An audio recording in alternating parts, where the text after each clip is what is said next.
Hello everyone. Today we are going to study chapter 3, Fiber to Fabric. Now you have already studied a part of this chapter in class 6th under the same name. You studied about the plant fibers, cotton, flask and jute. So from our previous class only we know that fibers are of two types, natural fibers and man-made fiber. Now natural fibers are the one with a natural source like plants and animals.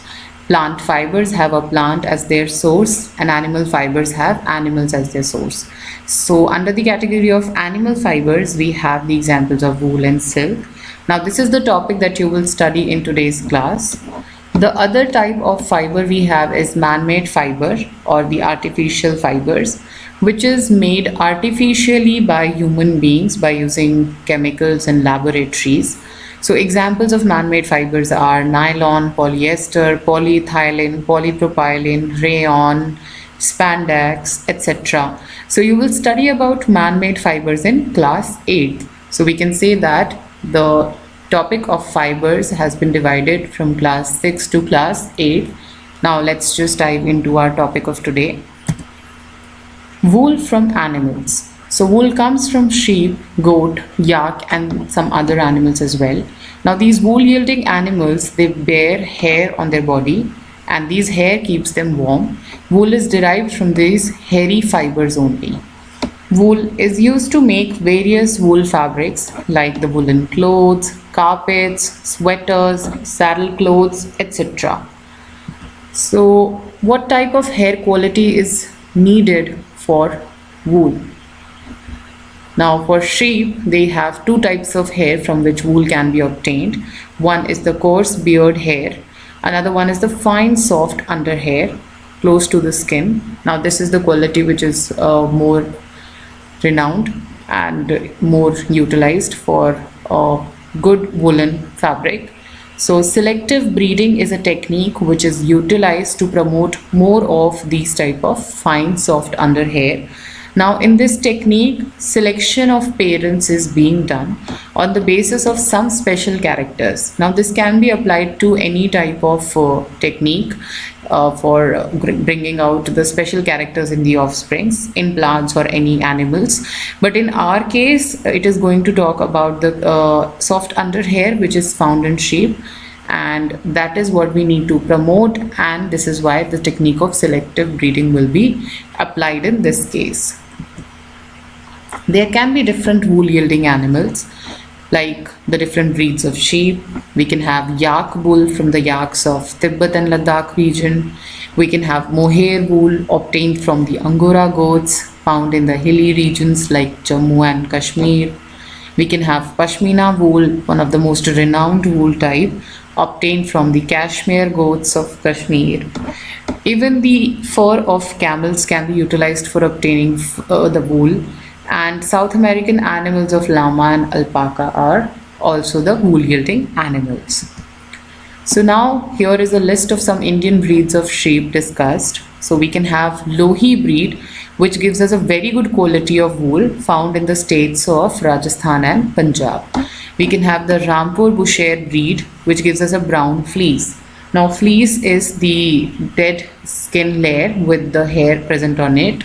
So this Rampur Bushehr breed is found in the regions of Uttar Pradesh and Himachal Pradesh. We can have Nalli breed, which gives us carpet wool found in the regions of Rajasthan, Haryana and Punjab. Bakharwal, used for woolen shawls, found in the region of Jammu and Kashmir. Marwadi and Patanwadi breed, found in Gujarat. So Marwadi gives us coarse wool, whereas Patanwadi gives the wool for hosiery. The process of rearing and breeding of sheep for wool.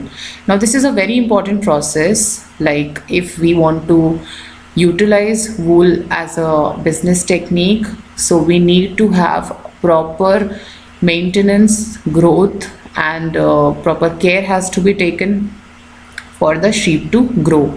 Now the process of rearing comes in play. Now it is a process where breeding, feeding and providing medical care of the sheep is done. So in this way we can say that the sheep have to be reared like the family members. We have to take full care of what they're eating, what their routine is, proper hygiene and everything related to them. These animals are kept since they produce one or more useful products. Now this is the principle of animal husbandry as well, where different animals are kept for human consumption, for whatever product they provide to the human beings. So breeding is a very important technique in rearing. Now we need to have a good quality wool supplying sheep. So for that, the same technique of selective breeding will be applied, where the parent will be chosen which can provide soft under hair, so that there are good chances that the offspring will have a good quality hair, and it will promote the wool yielding capacity, good wool yielding capacity of the sheep as well. Processing fibers into wool. Now for this process, it's a lengthy process which is mentioned here in the form of a flowchart. So for a sheep, first the process of shearing is being done, where the first skin, or you can say the dead skin with the hair, is removed, known as fleece. Now the fleece is sent for the process of scouring, which is nothing but a washing off process. Now the washed fleece is then sorted, graded and dyed into different colors.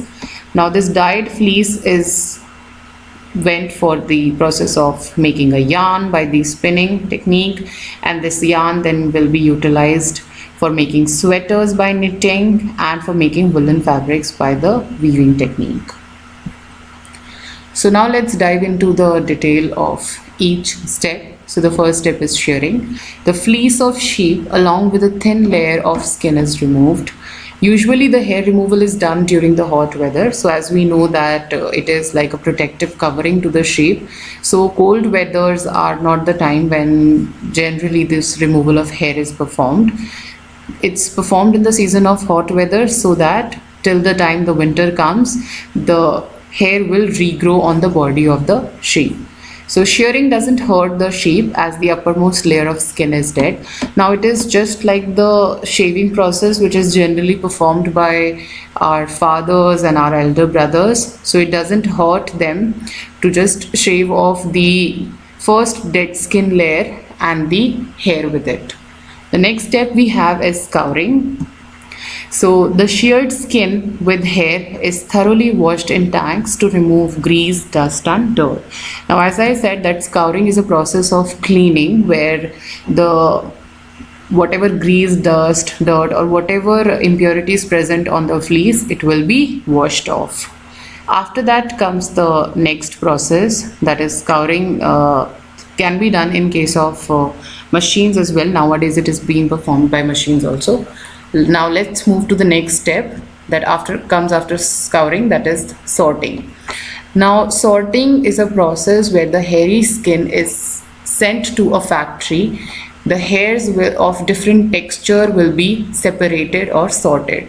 Now this I think is one of the most hectic process of all. Now where each and every strand will be separated out on their textures.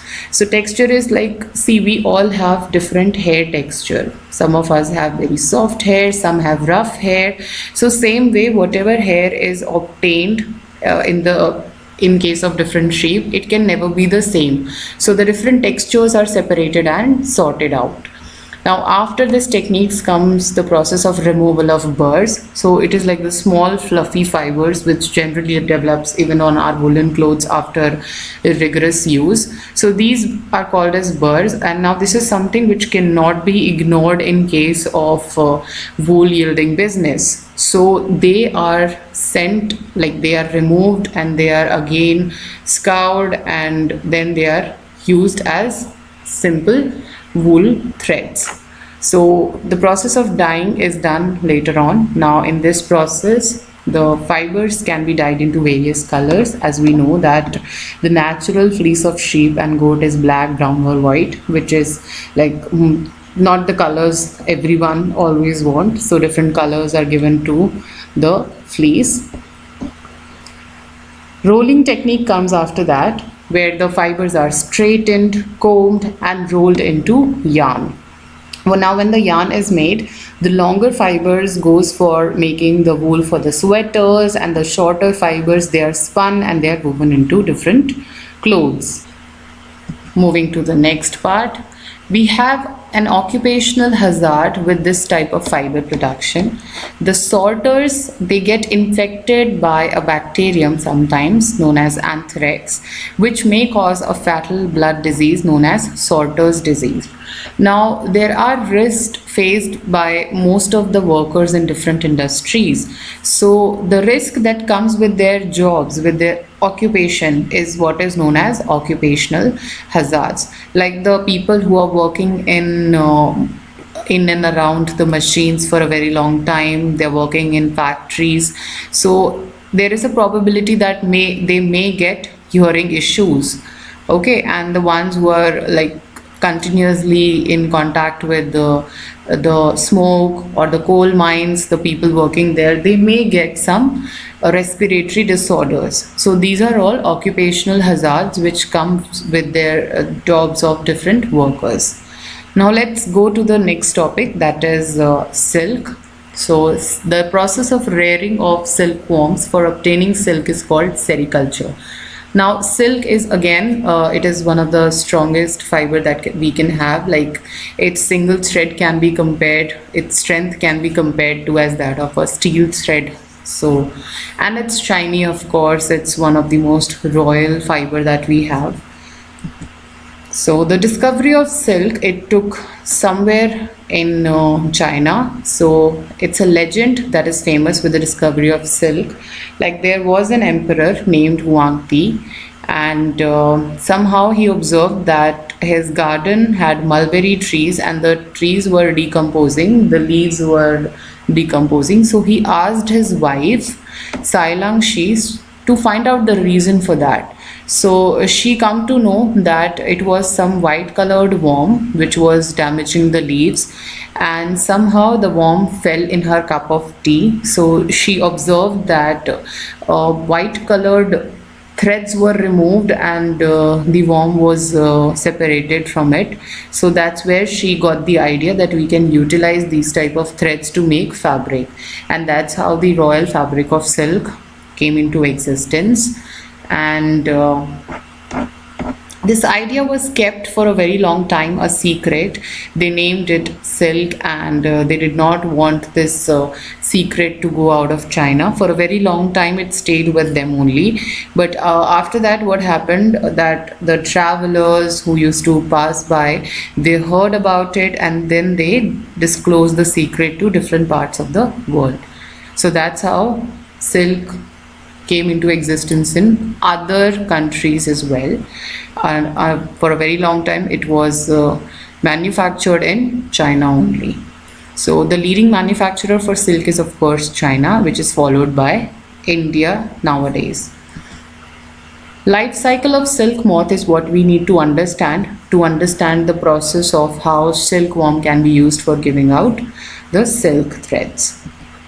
So the adult moth we have now, the adult moth, we can have male and female moth. So the female adult moth, she lays many tiny eggs, like hundreds of eggs, and these eggs are laid on the mulberry leaves. So the caterpillars or the larval stage of the moth is what that feeds on mulberry leaves for about 3 to 4 weeks. When they become huge in size, so they reach a sessile stage, a sedentary stage, when they just want to rest, so that they can transform into the next stage, and here they develop a cocoon around them. So this cocoon is something which is utilized by us for extracting silk.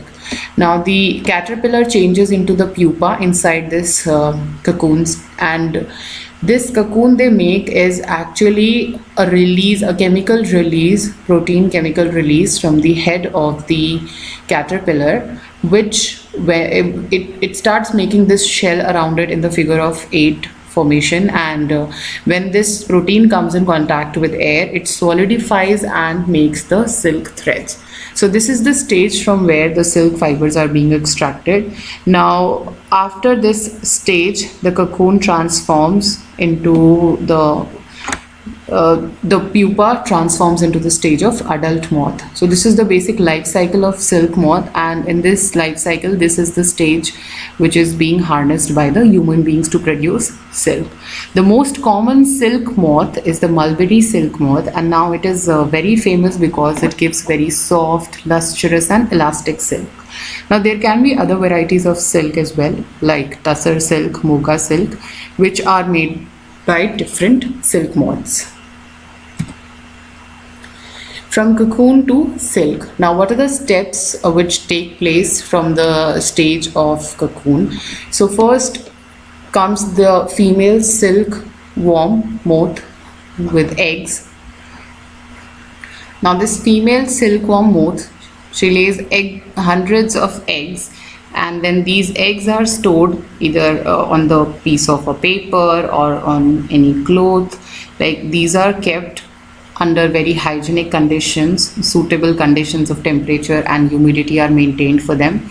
So they are kept like this till they can be given a warm temperature when there is a good harvest of mulberry leaves. So when the mulberry trees are having like a good fresh crop of leaves, so this is the time when the eggs given by the female silkworm will be allowed to hatch on the tree leaves. So after hatching, the eggs convert into larvae. The larvae are hatched out. The larva can be called as caterpillar or silkworm. Now they start feeding on the mulberry leaves to become huge in size. So they continuously feed on the mulberry leaves, and like day and night they do it. They become humongous and enormous in size. So after like a month or so, they reach a sedentary stage when they actually stop feeding, and when the process is being done on a very huge scale. So this like the mulberry leaves are given on bamboo plates to them. So on the bamboo plates itself, they'll reach the sedentary stage. So at this stage, they start making cocoons around them. In the small racks or twigs can be provided to them so that they can take a support of it so as to make the cocoon around it. Now after this stage comes the processing silk stage. Now comes the stage of processing silk. So in this stage, the cocoons are collected. They are either sun-dried, boiled or exposed to steam so as to kill the insect inside them. The resulting fiber is known as raw silk, and at this stage, the fibers separate out from the silkworms. After this, the process of reeling takes place. Now in this process, the fibers are separated or taken away from the cocoon to use as silk fibers, and the reeling process is now being performed on special machines. Now when the fibers are separated, they are sorted, so it goes for the process of dyeing, where it is bleached first and then dyed into beautiful different colors. Now comes the last stage. Now as the silk fiber is ready, so it will now be spun into silk thread, which will then be woven into different silk clothes by the weavers. So that is all for today's explanation. I hope you have enjoyed the story of how wool and silk are harnessed by human beings.